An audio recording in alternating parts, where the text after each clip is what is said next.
Et la séance est maintenant commencée. C'est les socialistes qui commencent avec une question sur le Togo. La France soutiendrait une dictature. On écoute. Monsieur le ministre des Affaires étrangères et porte sur la politique du gouvernement envers le régime togolais.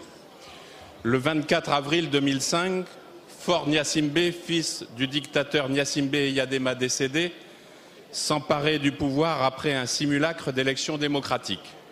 Cette transmission héréditaire de la fonction présidentielle s'est accompagnée de nombreux massacres, tortures et viols dénoncés par les rapports d'Amnesty International et du Haut Commissariat des Nations Unies aux droits de l'homme. Malgré ces exactions, vivement condamnées par la communauté internationale, la presse nous apprenait que le président Sarkozy avait appuyé le nouveau despote, d'ailleurs invité aux cérémonies du 14 juillet, en échange d'une position préférentielle pour son ami Vincent Bolloré, alors candidat à l'exploitation du port de Lomé. Dans la scandaleuse continuité de 2005, le scrutin de mars 2010 au Togo a été entaché de graves manipulations constatées par la mission électorale d'observation de l'Union européenne. Notre ancien collègue Kofi Yamyan, que vous connaissez et respectez, Monsieur le Ministre, fait partie de ceux qui tentent, malgré l'adversité, de rétablir la démocratie dans son pays d'origine. Le 2 juillet 2010, 2 de ses proches collaborateurs ont été kidnappés par les hommes du colonel Yark, l'un des chefs de la gendarmerie togolaise. Le 15 septembre, les militaires ont encerclé les domiciles des 4 grands responsables des partis d'opposition. Ces hommes, dont les familles sont également assignées à résidence, sont l'objet de menaces directes.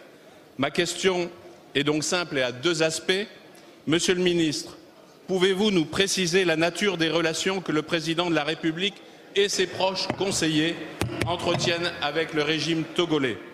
Et bien que les dossiers africains vous échappent, Monsieur le ministre, comment comptez-vous nous aider à libérer les opposants au régime? Merci. Monsieur le ministre des Affaires étrangères et européennes.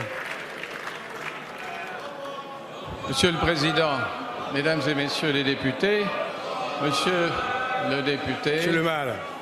Votre question, si j'ai bien compris, est double. Vous vous plaignez des conditions qui ont présidé à l'élection du président du Togo. Et là-dessus, vous évoquez des rapports. Je les connais comme vous et je déplore les exactions qui ont été commises. Vous pensez qu'il existe des rapports qui vous seraient dissimulés entre notre pays et la République du Togo. Là-dessus, monsieur, vous vous trompez. Et il n'y a pas eu, à ma connaissance, d'exactions commises avec notre consentement, de soutien à aucun des partis qui se présentaient, et comme vous, puisque vous évoquez Monsieur Kofi Yamyan, que je connais bien et dont j'approuve la démarche, nous ne l'aurions pas toléré. Maintenant, il y a eu des opposants qui ont été arrêtés, Monsieur le député, vous avez raison. Et l'élémentaire des droits togolais n'est pas respecté, en particulier l'article 15 de la Constitution. Il y a des gens qui ne sont pas visités, un rapport d'Amnesty le dit, un rapport de la Ligue togolaise des droits de l'homme le confirme, et ceci ne saurait être accepté.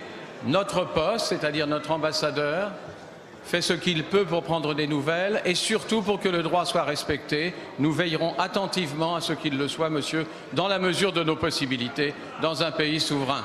Ça n'est pas un peu tard, il est toujours assez tôt.